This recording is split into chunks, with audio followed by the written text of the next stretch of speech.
Hi guys, அஸ்ஸலாமு அலைக்கும். Welcome to Das kitchen. இன்றைக்கி தாஸ் கிச்சனில் என்ன பார்க்க போகிறோன்னா, ஒரு ரொட்டி வச்சு தான் ஒரு டிஷ் செய்ய போகிறோம். ஸோ மேகி தான், நூடுல்ஸ் தான் செய்ய போகிறோம். வாங்க எப்படி செய்கிறது பார்க்கலாம். வெங்காயம், பச்சை மிளகா, கொத்தமல்லி, கருவேப்பிலை எடுத்திருக்கேன். அதுக்கப்புறமா 2 தக்காளி கட் பண்ணி வச்சுருக்கேன்.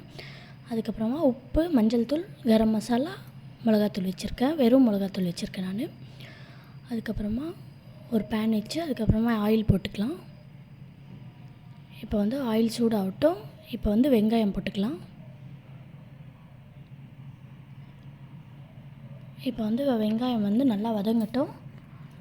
வெங்காயம் வதக்கின உடனே பச்சை மிளகாவை போட்டுக்கலாம். இது நல்லா வதங்கட்டும் பச்சை மிளகாய் கூட சேர்ந்து.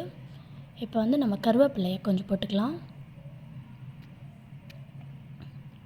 இப்போ நல்லா வேகட்டும்.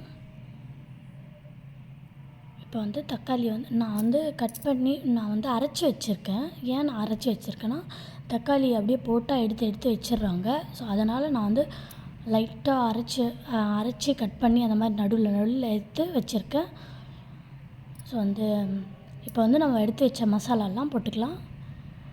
இப்போ வந்து இந்த மசாலாலாம் நல்லா ஒரு ஸ்மெல் போகட்டும்.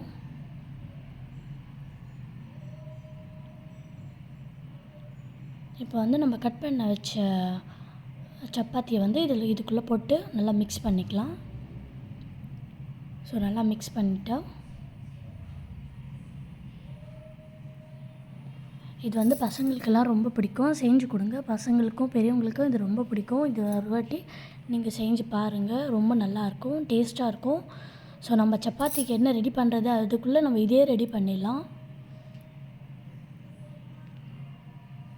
ஸோ மசாலா நல்லா மிக்ஸ் ஆகிடுச்சு. இப்போ உதிரியாக வந்துடுச்சு. இப்போ வந்து நம்ம கொத்தமல்லியை தூவிடலாம்.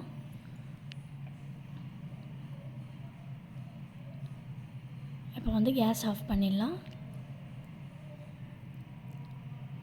தாஸ் கிச்சனுக்கு லைக் பண்ணுங்கள், கமெண்ட் பண்ணுங்கள், ஷேர் பண்ணுங்கள், சப்ஸ்கிரைப் பண்ணுங்கள். அஸ்ஸலாமு அலைக்கும்.